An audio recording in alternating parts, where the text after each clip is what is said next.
Ok, bienvenidos nuevamente a Caja. Vamos a continuar con nuestro curso de catecismo para adolescentes, jóvenes y adultos. Vamos a recapitular un poquito lo que vimos en el video 3. Quedamos que por el pecado perdimos la gracia santificante, sufrimos el mal porque comimos del árbol del bien y del mal, sufrimos la muerte en cuerpo y en espíritu. El espíritu realmente no muere, pero sí puede ir al infierno o a la gloria. Fuimos expulsados del paraíso, todos nacemos con un pecado original y moriremos físicamente. Nuestra alma va a permanecer, nuestro espíritu, pero puede ir a la gloria o al infierno. Quedamos que la vida comienza desde la concepción. En el momento que hay un esperma y un óvulo, hay vida y se crea una persona completa en cuerpo y espíritu, en cuerpo y alma. Por eso hay un peligro grande, no debemos de jugar con la vida, porque no hay reversa, no hay hacia atrás. Podemos deshacer el cuerpo, pero el espíritu seguirá allí y finalmente estaríamos matando una persona. Mucha gente se burla de la Iglesia Católica que pide tener cuidado, ser prudentes, un noviazgo sin relaciones, llaman arcaico, llaman poco prudente, poco moderno, pero no defienden la vida. Puse cuatro ejemplos de cómo encaraban una nueva vida. Una persona en la cúspide de su carrera, una persona que tenía un cuerpo o tiene un cuerpo muy perfecto, muy bonito y prefirió cuidar ese cuerpo. Otra persona que argumentó que no estaba preparada y que no confiaba en su pareja. Y una cuarta persona que encaró la vida dando todo por su hijo, confiando en Dios. Aquí hago un paréntesis. Las parejas de estas cuatro mujeres, cobardemente, salvo uno de ellos, decía que sí quería tener familia. Los otros, uno estaba en la cantina de la mujer que se lastimó su vientre, los otros tenían más bien una especie de solo buscar placer, y es aquí donde tenemos que fijarnos el por qué la Iglesia pide seriedad y pide formalidad. Es decir, la respuesta de estas cuatro mujeres no dependió de la pareja, cobardes los hombres que dejaron a estas mujeres, pero si nos fijamos en la que se lastimó el vientre por su hijo, ella no puso como pretexto: Señor, pues mi marido está en la cantina, yo qué necesidad tengo de hacer esto. Y por último le preguntaría a ustedes, ¿quién de estas personas es realmente feliz? Seguramente nosotros vamos a recordar más a la persona que está en la cúspide de su carrera, más al artista que tenía un cuerpo muy perfecto, o al artista que deja alguna seña en el mundo, y muy probablemente no vamos a conocer ni siquiera el nombre de la persona que dio todo. Eso no le resta mérito a lo que hizo. Realmente a veces pensamos que la felicidad depende de factores externos.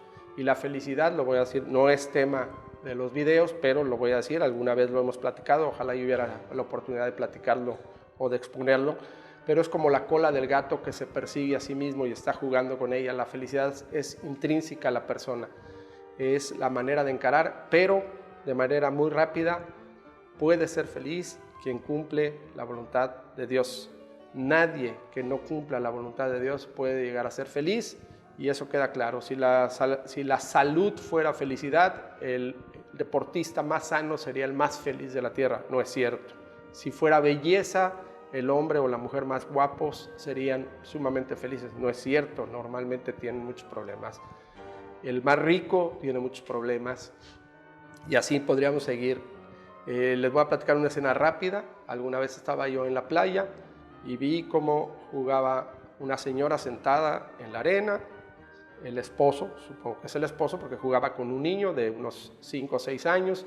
El muchachito corría riendo y traía una pequeña playera y el papá tomaba arena mojada y se le untaba en la espalda y se lo tallaba y se reían. Obviamente lo hacía de una manera leve. Estaban felices, el niño en respuesta tomaba arena y también le aventaba al papá. Me puse a pensar, dije, qué escena tan feliz, y por otro lado, que te unten arena en la espalda no es de suyo agradable tal vez. Sin embargo, ahí había felicidad en ese pequeño momento. Sabemos que no podemos tener la felicidad completa eterna en este mundo, pero no hay un solo santo que no sea feliz, y si hubiera un santo que no fuera feliz sería un triste santo. Perdón, ese era un paréntesis. También vimos que la gracia santificante es un regalo de Dios que nos hace hijos de Dios, herederos del cielo, hermanos de Jesucristo y miembros de su cuerpo místico, Él como cabeza, nosotros como su cuerpo. Nos hace hijos de María, somos templos vivos del Espíritu Santo y por ende de la Santísima Trinidad. Es un regalo al hombre que nos lo da por los méritos de Jesucristo, no es ganado por nosotros, y en el cual podemos vivir una vida sobrenatural donde somos 100% justos, 100% santos. Todo eso es la gracia santificante y toda esa la perdimos por el pecado. También platicamos que el pecado original se transmite generacionalmente, es generación tras generación, porque el hombre así se reproduce y así inicia una nueva vida humana en carne y en espíritu. Conocemos del bien y el mal por haber comido del árbol del bien y del mal, vamos a morir físicamente, estamos fuera del paraíso, de momento solo somos criaturas de Dios, no podemos considerarnos hijos de Dios estando en el pecado original. Todos nacemos con pecado original y estamos inclinados al mal. El diablo puede tentarnos, lo dijimos, por eso decimos que estamos bajo su poder, no quiere decir que tenemos que obligadamente, ni todos los demonios del mundo juntos podrían obligar a una sola persona a pecar. Él te puede tentar, la respuesta está en uno mismo.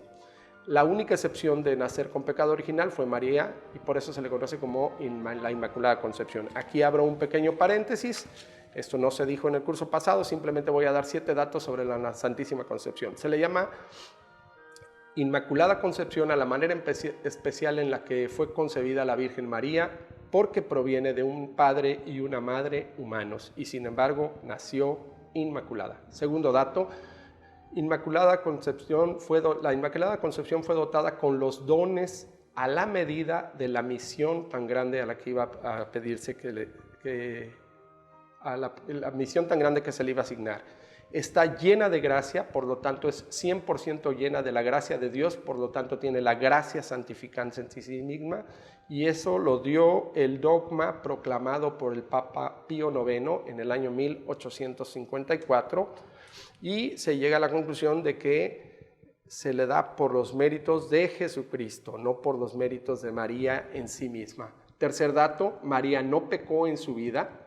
Esto ratifica que estaba en gracia santificante, por lo tanto no tuvo pecado original, no tenía inclinación al mal ni pecado personal. Eso no quiere decir que no haya sido tentada, como lo fue Cristo, probablemente fue tentada, pero su respuesta fue negarse a aceptar el pecado. Cuarto dato, no requería por tanto que Jesucristo la redimiera, y ha sido bendecida más que ninguna otra criatura de Dios, y Dios la adoptó para sí, la apartó para sí desde antes de la creación. Quinto dato, así como las figuras de Adán y Eva fueron creados en inicio puros, sin pecados y sin manchas, pero pecaron, así Jesucristo y María fueron concebidos inmaculados, permanecieron fieles, y a través de ellos la humanidad se redime del pecado. Por lo tanto, son el nuevo Adán y la nueva Eva. María, sexto dato, es el ícono de nuestro destino. Dios nos muestra a través de ella a lo que debemos de aspirar, a ser inmaculados, que viene del latín intachables. Séptimo dato, ¿era necesario que María fuera inmaculada? La respuesta es, era apropiado, iba a ser una morada para Jesucristo. Supongo yo, si el dueño del universo va a enviar a su hijo a estar en un lugar, ese lugar tiene que ser santo, inmaculado. No veo por qué no tenía que ser sin pecado original, pues iba a ser la propia morada de Jesucristo, el vientre de la Virgen. Cristo tuvo por Padre Santísimo al Padre y por un Padre Santísimo, que es Dios Padre, y a una Madre Inmaculada. Aquí hago una diferencia, uso la palabra criatura, espero que todos estemos de acuerdo. Criatura es quien es creado y criatura es a quien se cría. Yo crío a mis hijos, crío mi ganado, pero no creo yo, el único creador es Dios. También hablamos del bautismo, lo vamos a ver más adelante en los sacramentos, y dijimos que el bautismo nos quita el pecado original, borra los pecados personales, es decir, después del pecado original, todos los pecados que hacemos en vida ya se vuelven pecados personales, y cuando se bautiza a los adultos, el bautismo quita tanto el pecado original como los pecados personales. En el caso de un bautizado, ya el bautismo solo se hace una vez, crea carácter y ya no puede seguir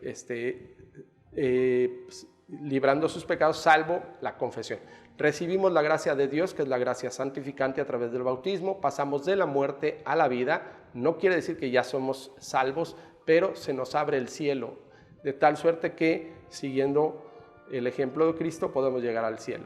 Pasamos del dominio de Satanás al dominio de la iglesia de Dios, todavía no al dominio de Dios, pero ya estamos en su iglesia, y hay un pequeño exorcismo en el bautismo. También dijimos que en el pecado original hay 4 rupturas: del hombre con Dios, el hombre para consigo mismo, por eso vivimos siempre en una eterna pelea entre el bien y el mal entre nosotros, una confrontación. También tenemos confrontación hombres contra hombres, y por último el hombre contra la creación. Se debilitó nuestra naturaleza humana, vivimos en la ignorancia, hay un sufrimiento, va a haber muerte y tenemos una inclinación al pecado. Todo eso fue la consecuencia. También mencionamos las características del pecado, ya del pecado normal, y dijimos que si finalmente el pecado es un misterio, y dimos unas características. Revisando con un seminarista en los primeros temas, me dijo que en el Génesis la manera más correcta de decirlo, yo dije que estaba escrito de manera poética, de manera de un cuento, me dijo que la palabra más adecuada sería que es una alegoría, y la alegoría se dice que es la representación donde las cosas, personas y hechos tienen significados simbólicos. Por ejemplo, una mujer con los ojos vendados y una balanza en la mano es un símbolo de la justicia. Eso es una alegoría. Agradecí el comentario, lo quise decir. Entonces realmente el Génesis está escrito de manera alegórica. Pasando al tema que nos ocupa el día de hoy, Jesucristo Redentor, Salvador, es el prometido antes del destierro. Ya lo vimos del origen, fuimos creados santos, cometimos pecado, se nos iba a expulsar del paraíso, pero antes de expulsársenos, se nos advirtió que nos iban a mandar un Salvador que nos iba a permitir volver al lugar donde fuimos sacados. Jesucristo es el verbo encarnado, es la acción, es la segunda persona de la Trinidad, y se hizo hombre para salvarnos. Lo anunciaron por siglos enteros los profetas, dieron rasgos de sus características, de su nacimiento, de su función como Salvador, y llegada la plenitud de los tiempos, así menciona la Biblia. Ahí, ¿cuándo es la plenitud de los tiempos? Obviamente pertenece a Dios saber cuándo el hombre estaba preparado para recibir al Salvador. En ese momento se encarnó por obra del Espíritu Santo en la Virgen María, Jesucristo. María es la madre de Jesucristo y su padre es Dios. Tiene 2 naturalezas, es Dios y hombre. Tiene naturaleza divina y naturaleza humana. En eso se parece a nosotros. José es el padre adoptivo de Jesucristo, y a los José se le conoce como Pepes, y viene de la palabra pater putativus. Putativo es adoptivo, y por eso a los José se le dice Pepes, pero realmente San José era padre adoptivo. Hay una gran grandeza, una maravillosa humildad en San José. Si fuera una película, imaginemos que San José le hubieran dicho: oye, la vida de Dios, el Salvador, se va a hacer película, te toca ser San José. No me imagino la cantidad de problemas que hubiera habido para la hora de los títulos. Y San José, ni siquiera hay una sola palabra exclamada por él en la Biblia. Su papel es sumamente protagónico y sin embargo no hay mención. No quiere decir que no habló, obviamente habló, pero ni siquiera se puso en la Biblia una sola palabra emitida por él.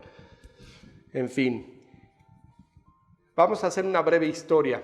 La Virgen María, siendo muy joven, aparentemente unos 16 años, recuerden que estamos hablando de hace 21 siglos. Las mujeres se comprometían sumamente jóvenes, era normal apartarlas o programarles su matrimonio con una persona mayor, y estaba comprometida con José. José era un hombre justo, prudente, amable, humilde, carpintero de oficio, pero pecador, un hombre normal, común y corriente. El ángel Gabriel le anuncia a María que será madre del Redentor. A ella le da un miedo grande, sin embargo acepta, da un sí libre, voluntario, y entiende que hay un papel de muchísima responsabilidad. Hay todo un misterio, a ella le dan dudas. A veces pensamos que a la Virgen se le reveló de facto cómo iba a ser toda la película o todo el escenario. Eso no es así. Ella entiende que es una responsabilidad gigantesca y la adquiere. José quiere abandonar a María. Probablemente ella misma le notificó que estaba embarazada. La Biblia no explica el cómo se da cuenta José que María está embarazada, y siendo sumamente prudente para que no la apedreen por adulterio, porque así se castigaba a las mujeres que habían cometido adulterio, se les mataba a pedradas, lapidadas. Quiere abandonarla, ni siquiera quiere señalarla o molestarla. No, él dice, me voy a retirar para que la duda caiga en mí. Y advertido en sueños por un ángel, se le explica que hay un plan, y él acepta, al igual que María, da un sí voluntario y acepta a María y a la criatura bajo su responsabilidad. Pasa el tiempo, derivado de un censo que obliga al Imperio Romano. Tienen que ir a Belén, donde llegan los dolores de parto a la Virgen. Eso creo que lo sabemos. Me voy rápido porque eso es de lo que más conocemos. Y aquí quiero hacer un paréntesis. Imaginemos la escena. En el siglo XXI, a veces, si nos dicen vete de tal ciudad a tal ciudad en carro de noche, nos da miedo que nos vayan a asaltar, que se nos ponche una llanta. Imaginen que no hay luz eléctrica, que vas en un burro, te pueden salir forajidos, tu mujer va embarazada, tú vas caminando de un lugar a otro. Imagínense el miedo. Y te dicen, y sabes, a la Virgen María, que lleva nada menos que al Salvador de la humanidad entera. Era para que ella dijera, pero espérate, o sea, como que el creador del universo entero me trae en un burrito aquí caminando, y los dolores de parto horribles, y ni siquiera tengo sirvientes. O sea, esa es la grandeza que tenemos que pensar de Dios, en la humildad de meterse a ser hombre, y en la Virgen y en San José de aceptar ese cargo. Admiramos que un futbolista grande, por ejemplo, le done una playera a un niño y lo aplaudimos y ¡oh, qué barbaridad! ¿Cuánto? Y está bien, es un acto de caridad y es correcto, pero a veces se nos olvida que el mismo Dios no tuvo siquiera dónde nacer. Esto nos ratifica que se trata de una historia de amor, que ya lo habíamos dicho, a la humanidad, que implica mucha entrega y mucho sacrificio. Jesucristo nace en una cueva o en un portal. Aparentemente esa era la definición de portal, era una cueva en una noche, y van a adorarlo la gente más sencilla. Dijimos que siempre Dios se refiere primero a la gente sencilla, el que lo quiere escuchar, no el que más sabe. No van. Puse que no habían sabios, sí van sabios porque los Reyes Magos se consideran sabios, pero bueno, no me refiero a los sabios de la localidad, ni se dan por enterados, los sacerdotes, los políticos, ¿no? Van los pastores, los ángeles, los Reyes Magos que ni siquiera pertenecían a su raza, y ahí le reconocen como hombre, como rey y como Dios. Como hombre se le entrega mirra, que es una sustancia resinosa, es un aceite color rojizo que sirve para perfumar al hombre. Se le entrega oro, que es el metal precioso que va relacionado o asociado a los reyes, y se le entrega incienso, que es una resina olorosa que se hace exclusivamente para alabar a Dios. Vive aproximadamente 33 años, 30 años de su vida con su familia, ya lo habíamos platicado, 3 años se dedica a predicar la doctrina cristiana, a darnos la buena nueva. De su niñez se mencionan muy pocas cosas en la Biblia. Prácticamente se menciona su nacimiento, la presentación en el templo, y que se extravía en el templo. Hay una confusión, una caravana, y tendría unos 10, 11 años más o menos, y lo encuentran sus padres y le llaman la atención porque estaban preocupados. De lo demás no se habla nada. Él nos explica todo con parábolas y todo lo hace bien. Las parábolas son muy sencillas de entender, pero contienen una gran profundidad. Eso ratifica el texto de Génesis. El Génesis lo puede entender desde la persona más sencilla hasta el científico más avanzado. Y era claro que no podía Dios dar o explicar la creación del universo entero y todo su plan, primero porque no tiene la obligación, segundo porque tiene que ser asequible a la persona más sencilla y a la más sabia. Por eso Jesucristo enseña solo con parábolas. Curaba a los enfermos, es decir, curaba los cuerpos, y perdonaba los pecados, curaba el alma. Los hacía sanar a través de milagros. Él entendía que en la naturaleza del hombre, el hombre sufre en cuerpo y sufre en el alma. Así como la enfermedad es al cuerpo, el pecado es al alma, y ambos nos dañan. Puede haber la combinación de una persona que tenga el alma limpia, pero eso no lo exonera de sufrir en el cuerpo enfermedades. Al contrario, puede ofrecer las enfermedades en favor de sus pecados y sanar el alma. Con su prédica y su ejemplo nos marca el camino de regreso al Padre, del regreso al paraíso y de regreso al cielo. Él tiene que luchar contra la tradición judía que estaba mal entendida, contra los escribas, contra los fariseos, contra el Sanedrín, porque tergiversaron la ley y el culto. Señala los errores, los pecados, los abusos de los gobernantes, y por eso se le ve como un enemigo al que hay que matar. Él hace dos grandes diferencias, rápidamente, es en el caso de la circuncisión, que era el símbolo de los judíos o de los israelíes, pasa al bautismo, y de suponer que son el pueblo elegido al cual tienen que converger todas las naciones, él dice no, vayan y propaguen la buena nueva. Es un cambio radical. Le corresponde a los sacerdotes en cada misa explicar a Jesucristo, explicar el Evangelio. Por lo tanto, cualquier duda que haya respecto a lo que yo he explicado aquí, de hoy o de futuros o de pasados, por favor siempre verifíquenlo con un sacerdote. No hago más énfasis en la vida de Jesucristo porque es de lo que más conocemos o lo que más se trata en misas. Espero que hayamos oído algo de Jesucristo. Por eso no doy más y además no me corresponde. Pero ya tenemos que hay un solo Dios, hubo pecado y ya está el Redentor, y el Redentor se llama Jesucristo. Por tradición, ante una falta normalmente se tiene que hacer una satisfacción. Por los pecados se ofrecían a Dios sacrificios de animales.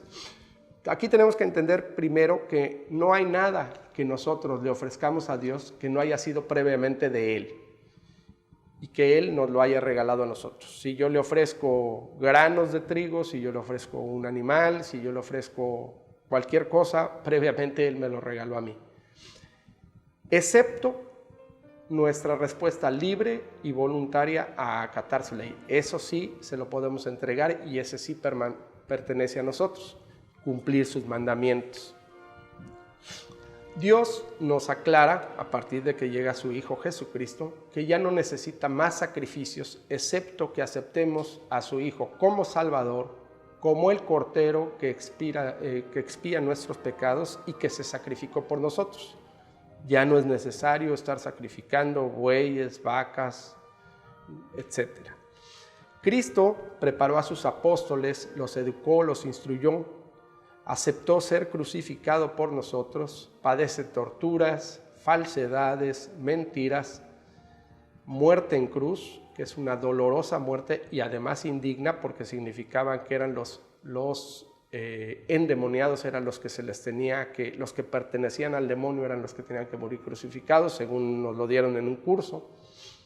Muere en el monte Calvario, en el Gólgota, y sufre toda una pasión.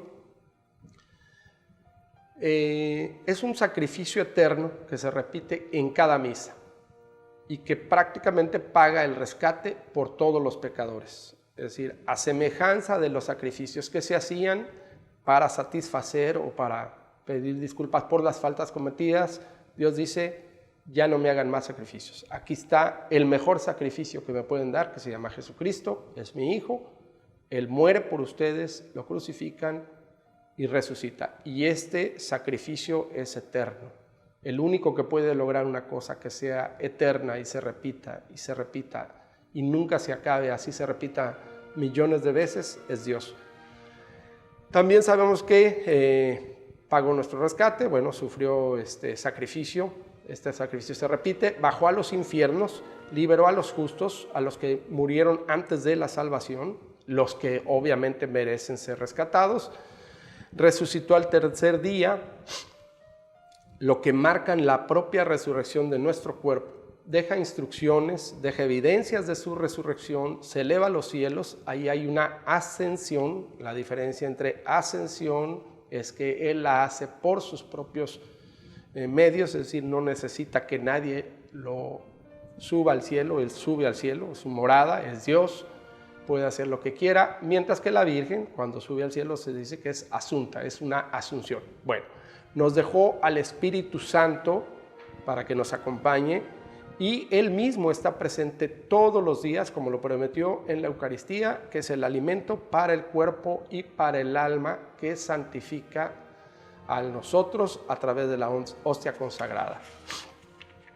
Todo hombre al morir seremos juzgados por Cristo, Él va a ser el juez, vamos a ir al cielo previa purificación de nuestros pecados en el purgatorio o al infierno, dependiendo de lo que ganemos. Hay gente que puede ir directo al cielo, hay pocas salvedades, pero por ahí las vamos a platicar más adelante.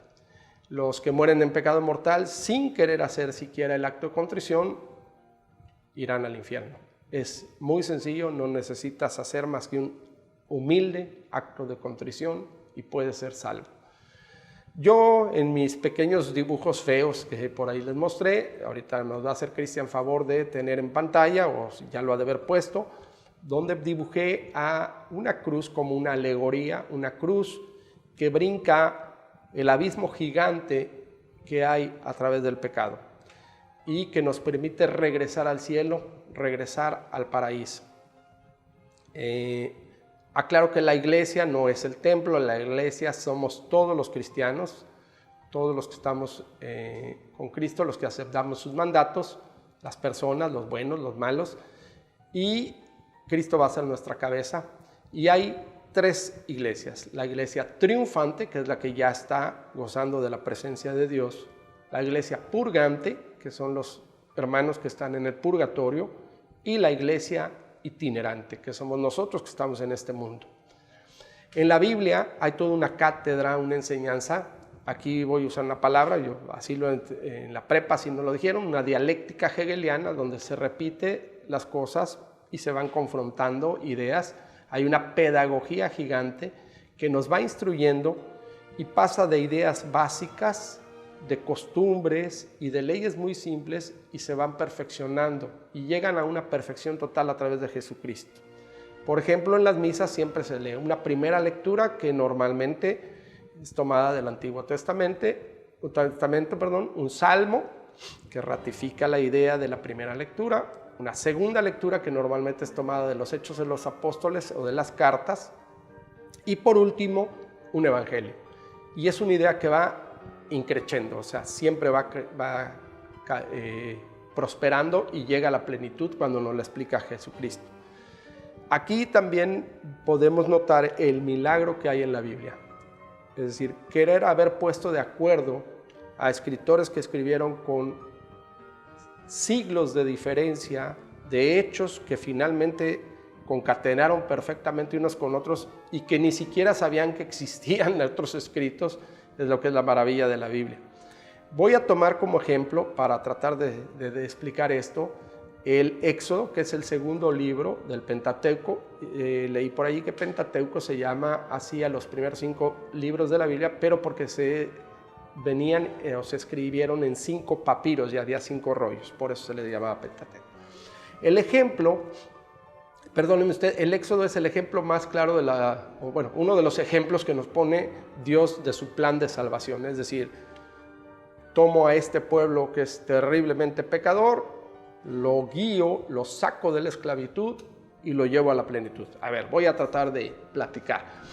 El Éxodo lo tomo como ejemplo y lo voy a tratar de poner en contraste con Jesucristo, que ya le da la plenitud. Voy a tratar de irme lo más rápido posible. Nos platican que hay 12 tribus que lo forman: Jacob, Rubén, Simeón, Leví, Judá, Isaacar, Zabulón, Benjamín, Dan, Neftalí, Gad y Aser. Y están esas 12 tribus en Egipto. Son esclavos. Y por ahí también sabíamos que de la tribu de los Leví iban a haber sacerdotes y que Jesús, el Salvador, tenía que provenir de una descendencia de la tribu de Judá, porque así estaba escrito. Había una descendencia, primero fue Abraham, Isaac y Jacob, de ahí Judá, y de ahí tenía que venir la Virgen María, tal vez el propio San José, no se aclara. Voy a hacer un pequeño paréntesis para poder entrar a esto de las 12 tribus. No tiene que ver esto con el Éxodo, voy a hablar de los números en la Biblia. Los números en la Biblia tienen primero un sentido de cantidad, donde el número es lo que se dice. Tienen un segundo sentido que es de simbolismo, donde no es una cantidad, sino que expresa una idea o un mensaje diferente al número, lo supera y lo desborda. No siempre es posible saber lo que un número tal significa tal cosa. La Biblia no explica qué significa cada número tampoco. Y hay un tercer sentido de los números donde dice el mensaje, que es un sentido gemátrico. En las lenguas hebreas y griegas las letras tienen valor numérico, la A es el 1, la B es el 2, etc. Y el número obtenido con la combinación de letras se llama gemátrico. Ejemplos de esto son los israelíes que salieron de Egipto, menciona en la Biblia que fueron 603.550 hombres, sin contar mujeres y niños. Si sustituimos la frase en hebreo de RSKLBNY, etc., sería la abreviatura de la frase todos los hijos de Israel. Es decir, no forzosamente eran 603.500, sino salieron todos, que puede referirse cuando Jesucristo dice, no perdí a uno solo de mi rebaño. También se mencionan 14 generaciones de antepasados entre Jesús. En Mateo menciona que, por ejemplo, menciona a los antepasados de Jesucristo, pero solo da 3 nombres para cubrir 430 años de esclavitud, lo cual es un poco probable que entre 3 hombres vivieran 430 años. Parece ser que el número está tomado de la palabra David, donde la D significa 4, la B significa 6, la D 4 da 14. Y Jesús es descendiente de David, es el triple David, es el Mesías total. Otro ejemplo de estos números es el 666, que viene de Nerón César en hebreo. Hace una serie de referencias, la N tiene un valor, la R tiene otro valor y da el número 666. Vamos a irnos al segundo sentido, que es el simbólico, donde podemos saber un poquito, no quiero entrar demasiado en eso porque además no es motivo, pero de manera rápida podemos decir que cuando se escribe el 1 se refiere a Dios, se refiere a único, a exclusividad, a primado y pertenece al ámbito divino. Cuando menciona el número 2, casi siempre representa al hombre porque tiene una dualidad entre el bien y el mal. Cuando se menciona el 3, puede decir siempre ¿por qué siempre o totalidad? Bueno, porque puede ser que sea debido a las 3 dimensiones del tiempo, que es pasado, presente y futuro, o a las 3 dimensiones del espacio, que son largo, ancho, profundo. Yo a veces, me ha dado un buen resultado considerarlo como superlativo. Por ejemplo, cuando dicen santo, santo, santo, se refiere desde luego que Dios era santo, es santo y seguirá siendo santo, es eterno, pero también puede ser un superlativo, es santísimo. El 4 se refiere al cosmos, se habla mucho de 4 puertas, los 4 puntos cardinales, 4 ríos en el paraíso, etc. El número 5 quiere decir unos cuantos, por eso menciona 5 pescados, 5 pajarillos que se venden por algunas monedas, etc. El 7 es el simbolismo más conocido y significa perfección, totalidad, puede ser perfección para el bien, perfección para el mal, es el sumo bien, el sumo mal, el mal total, el bien total.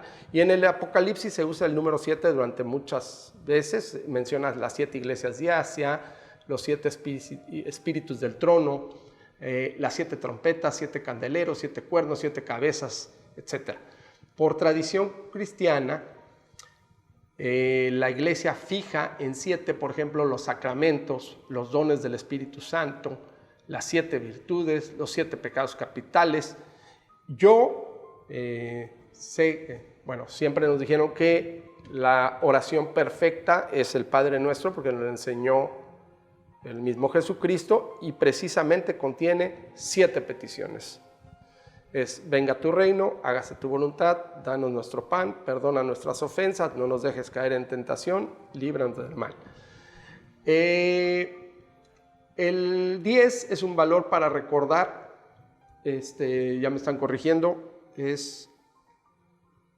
el 10 es un valor para recordar, y el 10 es fácil porque tenemos 10 dedos en las manos, y de ahí vienen las 10 plagas de Egipto, los 10 mandamientos, los 10 antepasados entre Adán y Noé, etc. El 12 significa selección o elección. Por eso de ahí vienen todo este rollo que les tiré, es para que sepamos que las 12 tribus de Israel, también hay 12 apóstoles, hay 12 legiones de ángeles, 12 frutos del árbol de la vida, los 12 profetas menores, significa elección. El número 40 significa un cambio, un periodo de transición de una fase a otra, normalmente mejor, obviamente. Es el cambio generacional. Por ejemplo, se habla de que el diluvio duró 40 días y 40 noches para que nazca una nueva humanidad. Los 40 años que dura el pueblo de Egipto en el desierto, que es precisamente el Éxodo, los 40 días y 40 noches que pasa Moisés en el monte Sinaí, lo hace 2 veces. Elías peregrina durante 40 días, Jesús ayuna durante 40 días para pasar de su vida privada a su vida pública. El número 1000 significa multitud o una gran cantidad. Por ejemplo, en el Apocalipsis menciona que se salvaron 144,000 personas o 144,000 elegidos, y podría ser que la interpretación sea 12 por 12 por 1000, que significa los 12 elegidos del Antiguo Testamento más los 12 elegidos del Nuevo Testamento multiplicados por muchísimos, y los salvos serán 144,000. Nosotros no creemos que sea un número limitado. Sería poco probable que una humanidad de millones, de miles de millones de personas, solo hubiera 144,000 salvos. Otro ejemplo es el 70. Por ahí menciona que hay 70 discípulos para 70 naciones. Y el otro número es el 153. Bueno, volviendo al Éxodo, ya que sabemos lo que significa las 12 tribus, pues es un pueblo elegido y hasta la selección del pueblo. Este pueblo está sufriendo muchísimo, son esclavos, están oprimidos, y le piden a Dios, rezan que los libere. Son el pueblo escogido. Sabemos que el hombre es esclavo del pecado, y es esclavo de sufrimiento en su cuerpo. Es decir, sufrimos en cuerpo y en alma. En el cuerpo sufrimos las enfermedades, los dolores, y en el alma sufrimos el pecado. Somos un pueblo que finalmente también estamos siendo esclavos del pecado. Bueno, ese pueblo está pidiendo a Dios que los salve, son oprimidos, y le piden a Dios que los libere. Son las 12 tribus, son el pueblo escogido. Tienen capataces israelíes. El faraón escoge gente dentro del propio pueblo israelí para someter a su propio pueblo. Esto sucede también en cualquier parte, ¿no? Un país está sometiendo a otro y no falta el que traiciona a su propio pueblo. Bueno, pues esta tribu está pidiéndole a Dios que los libere, y como los egipcios están viendo que este pueblo está creciendo y multiplicándose muchísimo, le empieza a dar miedo que se vayan a asociar con algún pueblo que los ataque, y entonces quieren disminuirlo, y pide el faraón ordena que a las parteras más importantes, menciona 2, seguramente habían muchas más, que se llamaban Séfora y Fúa, y les dice: cuando nazca un hombre israelí, lo tienen que tirar al río Nilo, matarlo. Cuando sea mujer, la conserva, no hay problema. Y estas 2 mujeres, Séfora y Fúa, se niegan a obedecer al faraón, y esto nos pone un ejemplo de que debemos de tener antes el temor a Dios, de ofender a Dios, que cumplir la ley humana. El faraón, entonces, como ellas no le hacen caso, Dios las premia y les da descendencia abundante a Séfora y a Fúa. En ese tiempo tener descendencia era ser bendecido. El faraón lo ordena entonces ya no nada más a las parteras, sino que ahora manda una ley y dice, deben de tirar al río a los varones. Esto es un equivalente a la matanza del Día de los Inocentes. Ya tenemos dos comparaciones. Una, el hombre es esclavo de la enfermedad, del mal del cuerpo y del mal del espíritu, así como estaba el pueblo judío siendo esclavo, y ahora les quieren matar a sus varones como quieren matar a Jesucristo en la matanza de los inocentes. A Jesucristo tienen que huir la Virgen María, San José y él a Egipto, coincidentemente ahora a Egipto, para que se calme y dejen de querer matar a Jesucristo. Bueno, una mujer de la tribu de Leví tiene su niño, no lo mata y lo está conservando, pero sabe que pronto se darán cuenta de que lo tiene y lo mete en un pequeño canasto, lo avienta al río Nilo, cerca de donde se está bañando la hija del faraón. La hija del faraón lo retiene, se enamora del niño, dice, ay, qué niño tan bonito, se queda con él, de ahí que se le llama a las cunas los Moisés. Aquí les quiero comentar, se me vino a la mente un cuento, dice que hay es un paréntesis, hay una persona que pide de favor a Dios en televisión que no tiene que comer, que ojalá Dios a través de alguna de tus personas amables, mándame qué comer. Y hay una persona que es demoníaca, se ríe, es muy rico y manda a uno de sus empleados y le dice, vas a la casa de esa señora y le llevas esta despensa muy grande y cuando te pregunte quién la manda, le dices que se la manda el diablo. Va el empleado, hace lo propio, sale la mujer, que está muy humilde, que no tiene que comer, abre la puerta y se sorprende de la cantidad de cosas que le dan y agradece.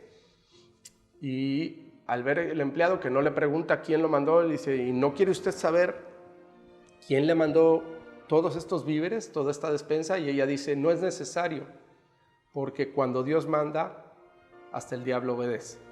Aquí es lo mismo, a Dios no se le puede atorar nada. O sea, querían matar a los hijos de Israel, el mismo faraón lo alimenta en su propio palacio, duerme en su propia cama, prácticamente en su propia cama, pues en su propio lugar de habitación.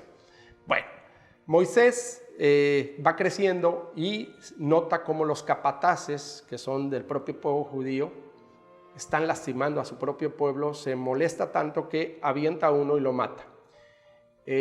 Más adelante alguien le empieza a decir, ¿tú crees que me vas a hacer daño como ya mataste al capataz? Entonces él dice, ups, esto ya se supo y le da mucho temor y huye. Y podría ser igual la referencia cuando huyen José y María, ya lo había dicho, con el niño a Egipto para que no maten al niño. Él huye y llega a un pozo que se llama el Pozo de Madián, ahí está descansando, llegan 7 mujeres y unos pastores empiezan a molestarla y él las defiende. Una de Raguel, que es el padre de estas 7 hijas, le da a Séfora por esposa a Moisés y de ahí nace un niño.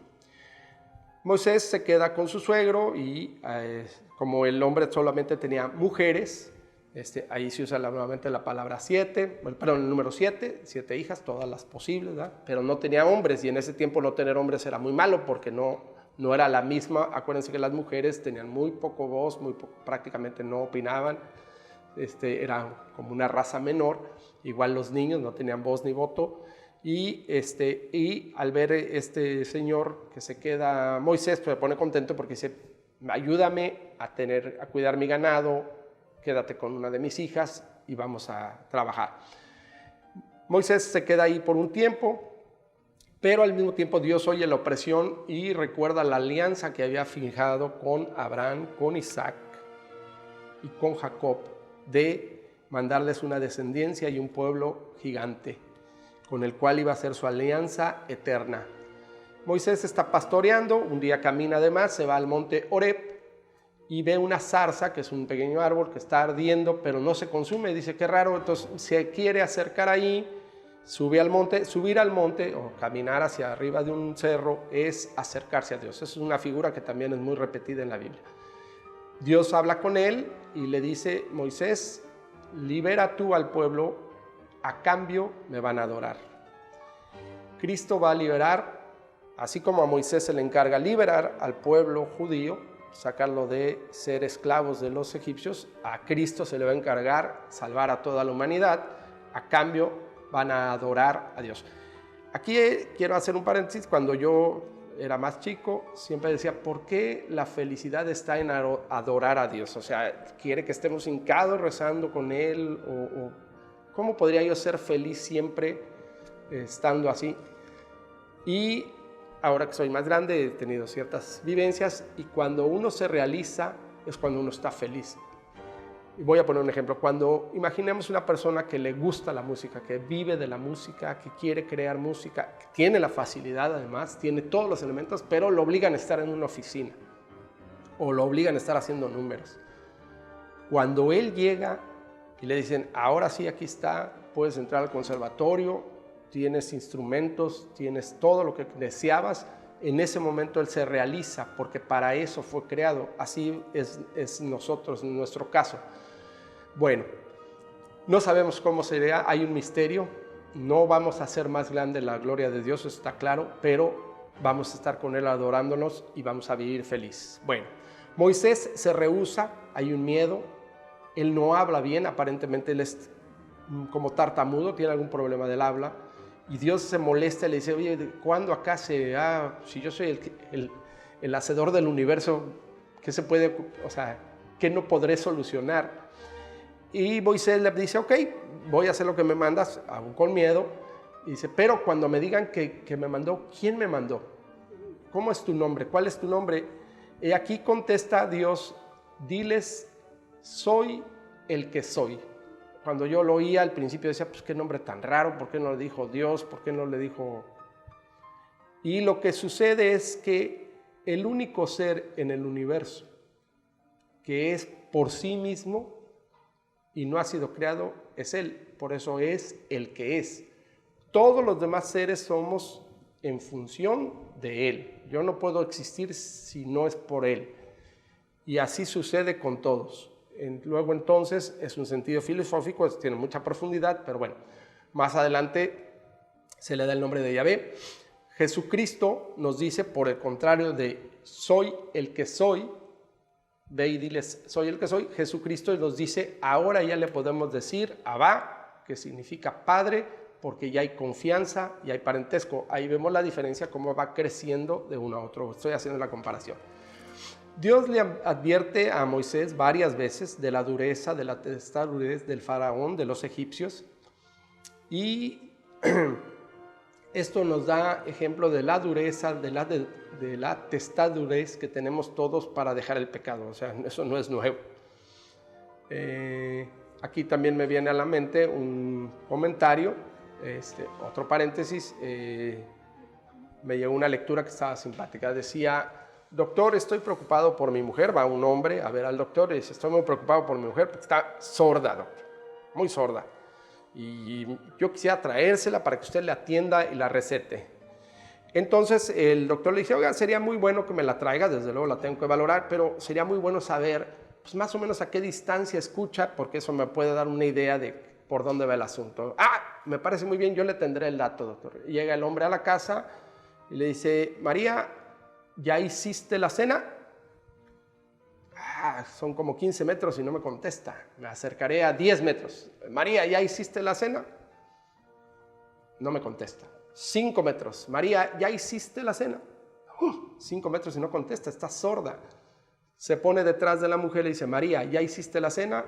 Dice: van 4 veces que te digo que sí, pero como estás tan sordo, pues bueno, ya te contesté. Aquí sucede exactamente lo mismo. Nosotros le hablamos a Dios y creemos que está sordo. Y en realidad los que estamos sordos somos nosotros. Nosotros estamos en la dureza de no querer aceptar. Pero bueno.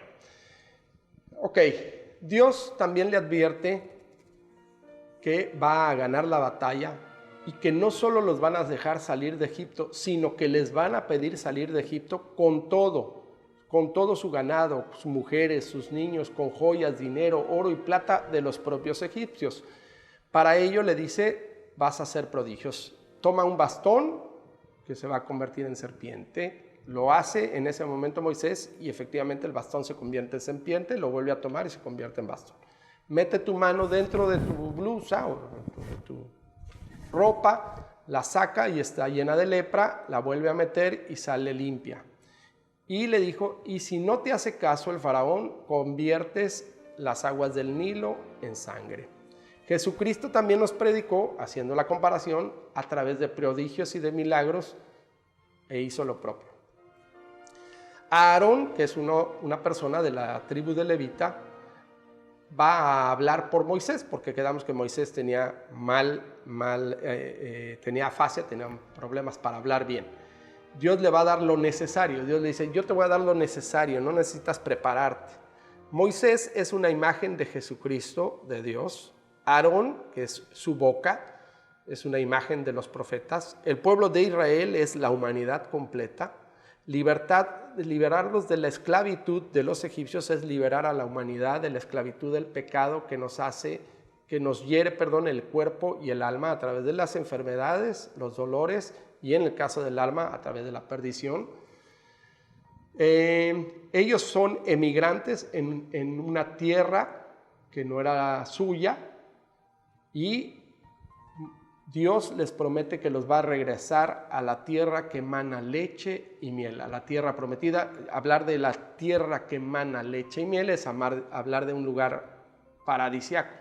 Nosotros también estamos de emigrantes en este universo, en este mundo, y tenemos la esperanza de regresar al paraíso de donde originalmente fuimos y volveremos a nuestra morada original.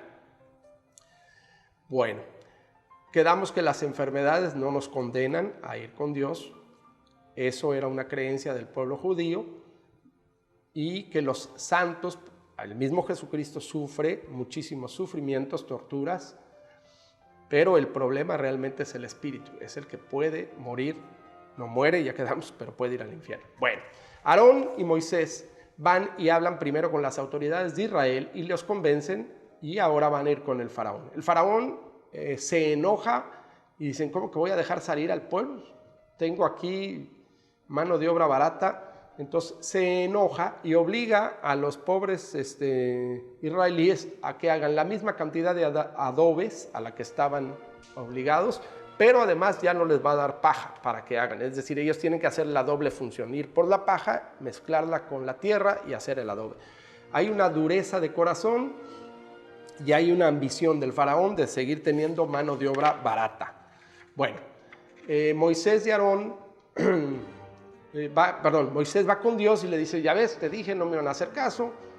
Él todavía es un Cristo, la palabra es Cristo entre comillas, no estoy comparando ni de broma, pero es un Cristo imperfecto, es un Salvador todavía muy imperfecto. Por eso él va y reclama a Dios, oye, pues no me hicieron caso.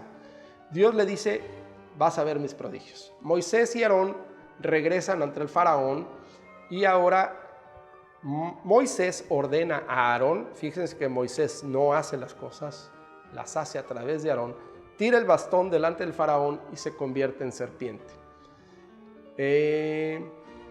Jesús manda a sus discípulos, en contraste, a hacer hazañas, prodigios. No todo lo hace Jesucristo. Los magos del faraón también tiran algunas de sus bastones y se convierten en culebras. De alguna manera, ellos también, el demonio también tiene sus trucos, pero el bastón o la serpiente de Moisés se come y devora a todas las culebras de los magos del faraón.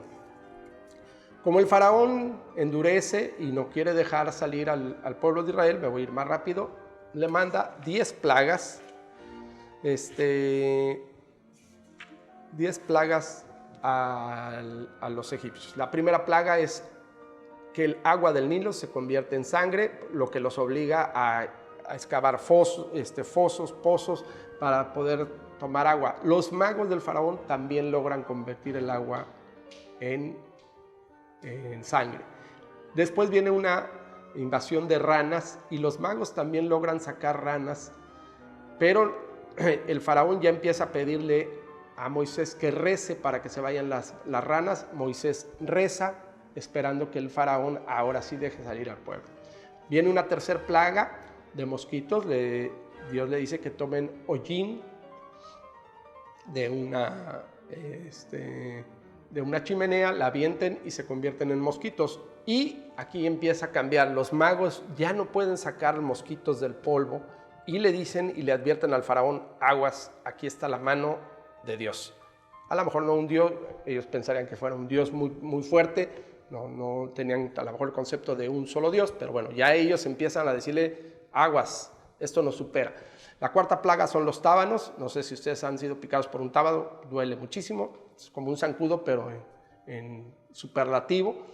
Y todas las plagas no afectan, ninguna de las plagas, perdón, no afectan a los israelíes. Al faraón les dice: ok, ya hagan culto, pero sin salir de Egipto. Es decir, empiezan a poner condiciones a los mandatos de Dios. Esto es exactamente lo que hacemos todos los pecadores. O sea, bueno, sí voy a hacer tu voluntad, pero no voy a dejar de tomar, o no voy a dejar de ver a tal persona, o no voy a dejar de robar. Entonces, espérate, pues, no te estoy pidiendo permiso, ¿no? Le pide a Moisés que rece. Moisés reza, se retiran los tábanos, se vuelve a endurecer el corazón del faraón y le manda la peste del ganado: bueyes, vacas, caballos, cabellos, ovejas, todos se mueren, menos el ganado de los israelíes. La sexta plaga son las úlceras. Ahí es el puñado de hollín, perdón, dije mal, en el otro era un puñado de arena y salían moscos. Aquí es un puñado de hollín, lo avientan al viento y todo el mundo empieza a tener úlceras, no solo los hombres, sino los animales, pero solo de los egipcios. Los magos ya no pueden siquiera presentarse ante el faraón porque están llenos de llagas, de úlceras. Viene la séptima plaga, que es una tormenta de granizo y fuego. Ante la necedad del poderío de Dios, los israelíes y algunos egipcios ya empiezan a proteger, es decir, hay una advertencia: oigan, va a haber una gran granizada, protejan sus ganados, protéjanse ustedes. Y algunos pocos de los egipcios ya empiezan a seguir lo que manda Moisés. Aquí es una lucubración mía, a lo mejor ya empieza a haber un ecumenismo, es decir, ya Dios no nada más salva al pueblo israelí, sino también acepta que si los egipcios están acatando sus leyes, tampoco los va a afectar. Pierden cosecha, nuevamente el faraón le pide que rece para que cese el granizo. Moisés acepta, cesa el granizo y faraón vuelve a ser terquísimo y otra vez dice que no van a salir. La octava plaga es una plaga de langostas. Llegan las langostas, devoran todo lo que se imaginen, todos los árboles, todos los sembradíos. Los ministros del faraón, es decir, su corte, ya le empiezan a decir: oye, ya, porque si no aceptas, vamos a morir nosotros como pueblo. O sea, entonces faraón dice: ok, vayan a adorar a Dios, pero nos dejan aquí a las mujeres, los ancianos, y pide que recen y que se vayan las langostas. Moisés vuelve a rezar por ellos, se van las langostas, pero quiere que se quede, nuevamente pone condicionantes. Viene la novena plaga, que es la tiniebla o la oscuridad de 3 días. Aquí otra vez la super oscuridad, el superlativo o la totalidad de la oscuridad. Y acuérdense que es un pueblo donde no hay energía eléctrica, no hay lámparas, no hay nada, y entonces imagínense. Bueno, entonces el faraón dice: ok, váyanse todos menos los ganados. O sea, váyanse ustedes como pueblo, hombres, mujeres, niños, ancianos, pero dejen aquí su ganado. Entonces le dice Moisés: oye, no, ese ganado es para el sacrificio. Y ni siquiera nosotros sabemos qué ganado vamos a sacrificar a Dios. Tienen que caminar 3 días para llegar al monte Horeb a adorar a Dios. Faraón le dice a Moisés: ok, es la última, ya no te voy a volver a ver y en la próxima vez que vengas te voy a matar. Moisés le dice: de acuerdo, no me vas a volver a ver. Hay una última plaga, que es la muerte de los primogénitos. Quien no haga el rito de pintar los dinteles de la puerta y el corredizo con sangre de un cordero va a sufrir la muerte de los primogénitos, tanto de las familias como de los animales. Los israelíes les piden oro y plata a los egipcios y los egipcios se los dan. Faraón endurece su corazón y es aquí donde se empieza a establecer el rito o la fiesta de la Pascua, que es el paso o ritual anual. Es un cordero, tienen que tomar un cordero macho o un cabrito sin manchas, que en este caso es la figura de Jesucristo, el cual es el cordero sin ninguna mancha. Se tiene que tomar la sangre y pintar los dinteles de la puerta, marcar la puerta con sangre. Se tiene que comer la carne asada, no cruda, con pan sin levaduras. Se apagó por ahí la lamparita. ¿La dejamos, Cristian? Ok, retomo, Cristian. Carne asada, no cruda, pan sin levadura, verduras amargas.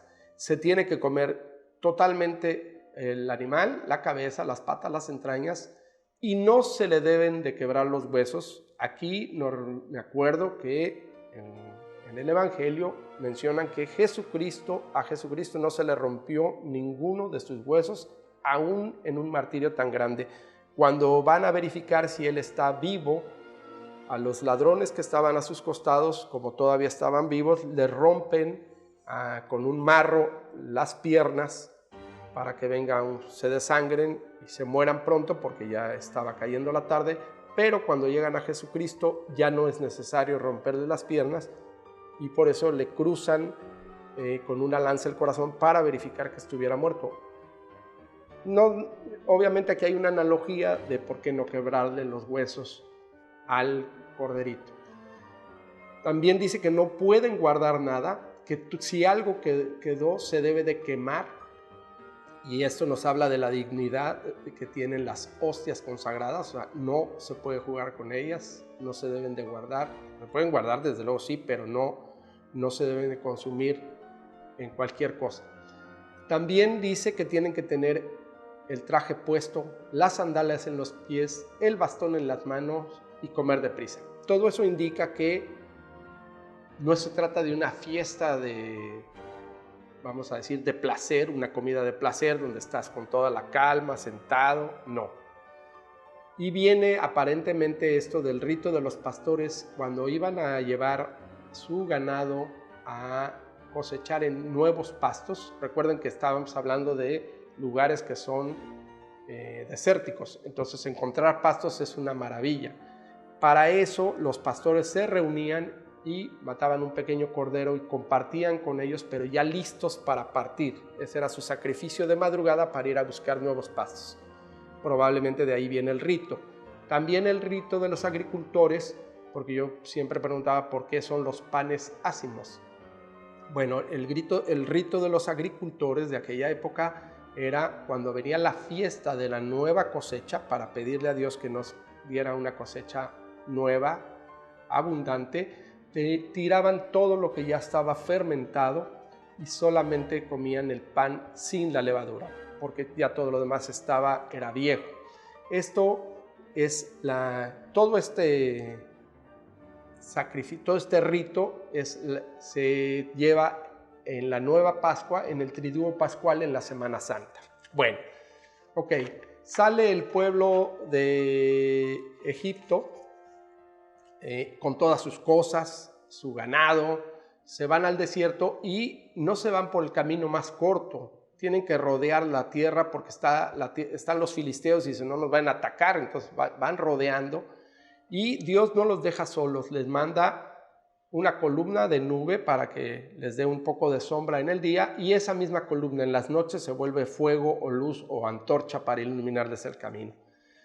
Con el tiempo acamparon y vieron que venían 600 carros del faraón contra ellos. Están entre el río y del otro lado viene el faraón. El pueblo inmediatamente le reclama a Moisés: oye, pero ¿cómo nos sacaste? Nos van a matar. Ahí nuevamente hay dureza de corazón, ahora ya no de los egipcios, sino de los propios israelíes. La columna se pasa ahora entre los carros del faraón y los israelíes, es decir, es sombra para fuego para los carros del faraón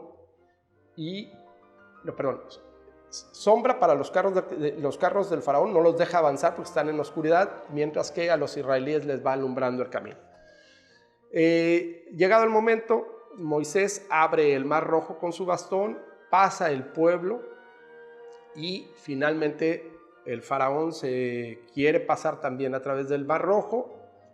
Sus carros se atascan, se cierran las aguas y muere el faraón con todo su ejército. El pueblo israelí se pone muy contento, dan gracias a Dios, caminan un poco y falta el agua. Entonces nuevamente hay dureza de corazón ahora del pueblo israelí. Moisés, pero ¿cómo es posible? Nos vas a matar. Moisés endulza las aguas con su bastón y toman y beben. Nuevamente ahora el pueblo le reclama que quiere comer carne. Y no solo eso, usan una figura y dicen, en Egipto teníamos abundante comida, sentábamos en unos cacerolonones de comida. Eso me suena mucho a lo que hacemos siempre, al niño que dice no tengo ni un solo juguete con qué jugar, al que tiene dinero y quiere mucho más, etc. ¿Dónde estábamos? Hombre, olvídate, me tenían pero como rey, cuando ellos sabían perfectamente que eran un pueblo sumido en la esclavitud, que lo estaban matando de hambre y a trabajos forzados, pero bueno, le reclaman a Moisés como si vinieran del paraíso. Moisés va con Dios y Dios le dice, ok, por la tarde van a tener una nube de codornices, van a comer carne hasta saciarse y por la mañana van a tener el maná. La palabra maná significa ¿qué es esto? Y es una especie de rocío seco con sabor semidulce de granos y nos explica que es el pan que les da Dios para comer. Maná es ahora la primicia entonces de la Eucaristía que nos va a dejar Jesucristo. Vamos viendo cómo todo es cíclico y cómo se va. Claro, primero es un maná, ahora ya es la Eucaristía. No hay comparación entre uno y otro, pero es toda una pedagogía para ir llevando al pueblo y decirle, así te voy a sacar. Bueno, el pueblo nuevamente le reclama a Moisés que no hay agua, otra vez la dureza de corazón, aún viendo los prodigios. Aquí nos damos cuenta que los israelíes no son mejores que los egipcios, o sea, no los escogió porque eran un pueblo muy buena onda y muy santo, no. Lo que te está diciendo es, con todas tus salvedades, con toda tu dureza de corazón, te voy a sacar de la esclavitud. Dios no nos salva por ser buenos o por ser mejores que otro, lo hace porque Él quiere y por amor. Bueno, Moisés saca agua de la roca y le llaman al lugar Masá, que significa tentación, y Meribá, que significa quejas. Y ahí queda claro que el pueblo israelí se queja y reclama cada 2 segundos. Bueno, de repente llega una persona que es Rafidín, que pertenece a los amalecitas y están atacando a Israel porque pasaron cerca de su tierra. Ellos son atacados, van en el desierto, van emigrando todo el pueblo y a Josué con sus hombres lo mandan a pelear y Moisés le dice, yo estaré en la cima de un monte, acuérdense que subir a la cima es estar cerca de Dios, y estaré con Aarón y con Hur en la cima y yo voy a estar rezando por ti. Moisés empieza a levantar los brazos, a alabar a Dios, y todo el tiempo que Moisés mantiene los brazos arriba, ganan los israelíes. Cuando Moisés baja los brazos por cansancio, empiezan a ganar los amalecitas. Al ver eso, le ayudan Aarón y Hur a mantener los brazos arriba, y eso significa, si me permite la comparación, que estando cerca de Dios y rezando, ganas. Si dejas de rezar, pierdes. Bueno, más adelante menciona que Moisés funge como un juez dentro de su pueblo. Jetro, su suegro, le dice, oye, te estás atendiendo a todo el pueblo, ¿por qué no mejor nombra jueces menores y que a ti te traigan lo más importante? Moisés lo hace así y Moisés se va al monte Sinaí, oye a Dios y Dios le dice, si cumplen mis mandatos, ustedes serán mi pueblo. Históricamente, Israel es conocido como el pueblo judío, como el pueblo elegido por Dios para manifestarse, pero prácticamente ningún judío aceptó a Jesucristo como Salvador.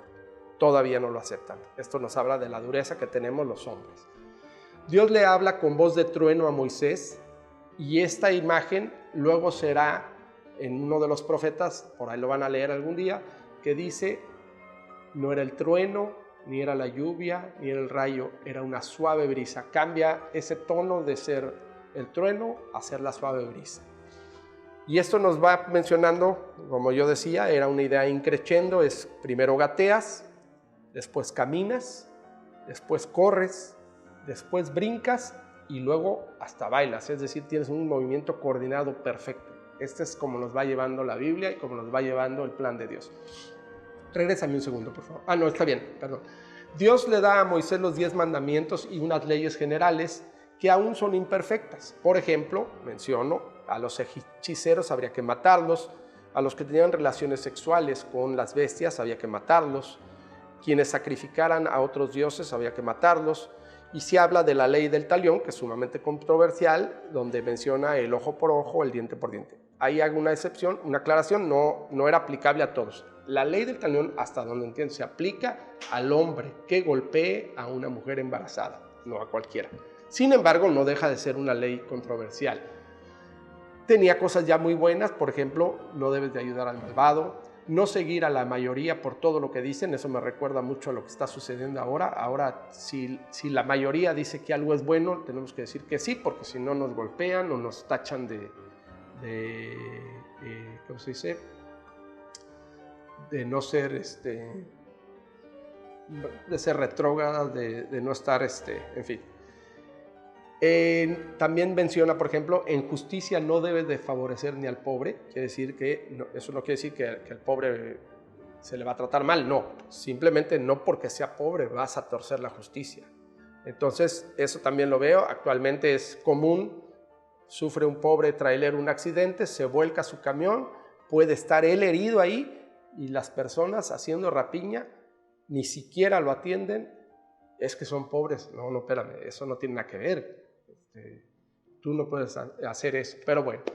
También menciona, por ejemplo, dentro de otras leyes, son muchas, si ves caído con carga al burro de quien no te quiere, aún así debes ayudar a levantarse al burro y dejarlo. No recibas regalos porque deslumbran al prudente y perjudican los derechos del justo, etc. Había todavía un poco de ley imperfecta.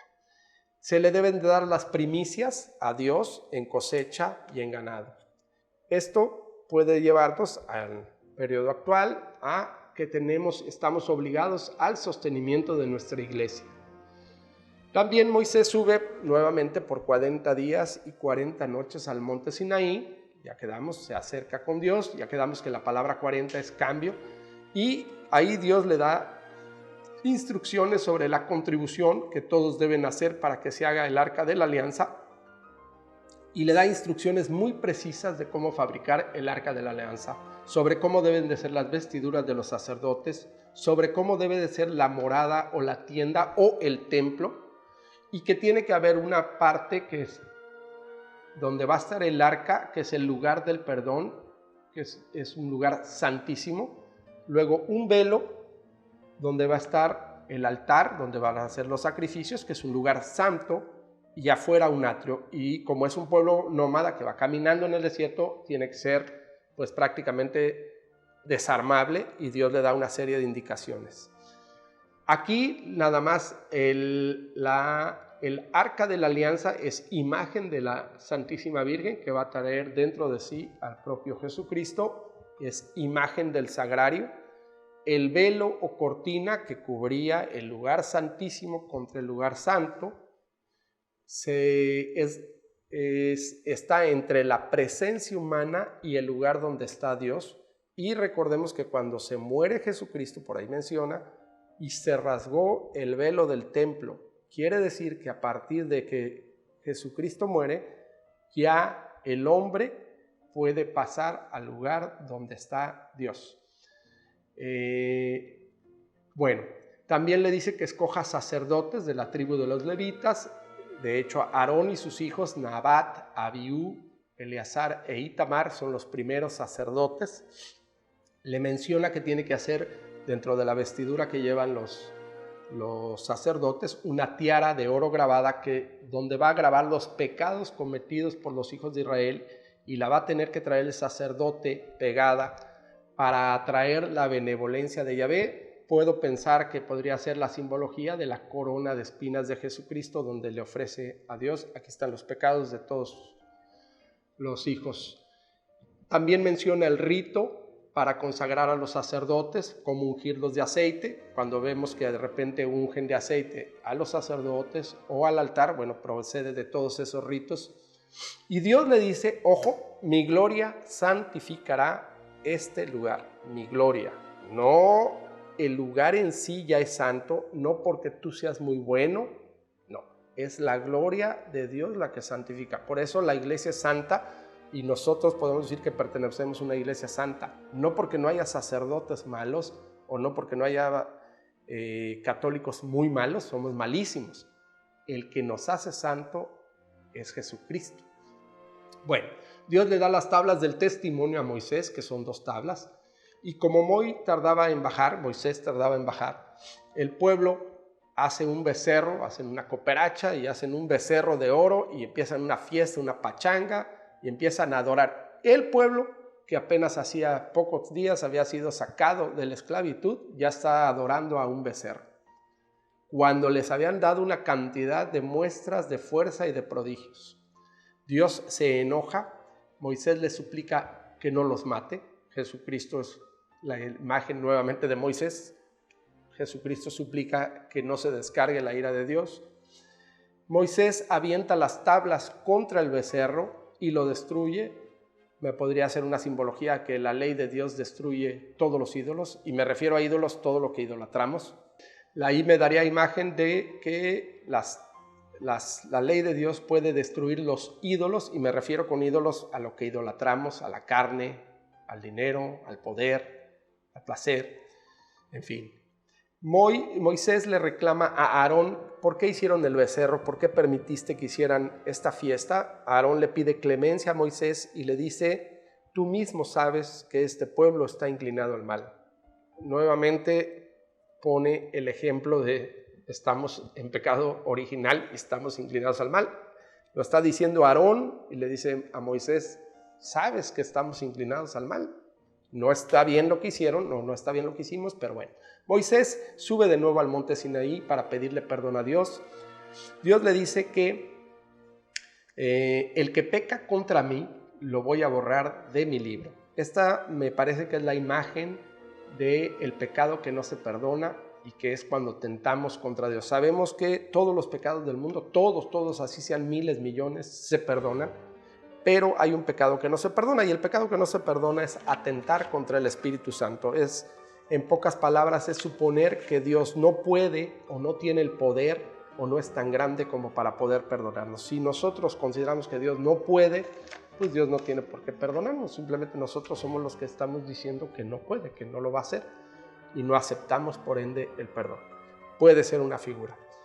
Dios le dice a Moisés: sigue tu camino, mi ángel va a ir delante de ti, pero un día los visitaré y les pediré cuentas de sus pecados. Esto también puede ser reflejo de cuando Jesucristo al final del tiempo va a venir y va a ser el juez de la humanidad. Dios advierte que es un pueblo rebelde y que si Él estuviera junto con ellos, podría destruirlos por pecadores. Le dice que se quiten los vestidos de fiesta, y mientras va a ver qué va a hacer Dios con ellos, porque son un pueblo tremendo. Moisés se encarga de hacer con unas personas muy hábiles, hacen todo lo que Dios pidió, hacen la tienda, y la columna bajaba a la morada y hablaba con Moisés, la columna de humo, la columna de fuego. Moisés, estando en el monte, ve la espalda de Dios y lleva las tablas. Le pide a Dios que lleve 2 tablas nuevas para que grabe en ellas su ley. Sube otros 40 días y 40 noches sin comer ni beber, pero ahora su piel resplandece, se transforma y prácticamente baja siendo otra persona.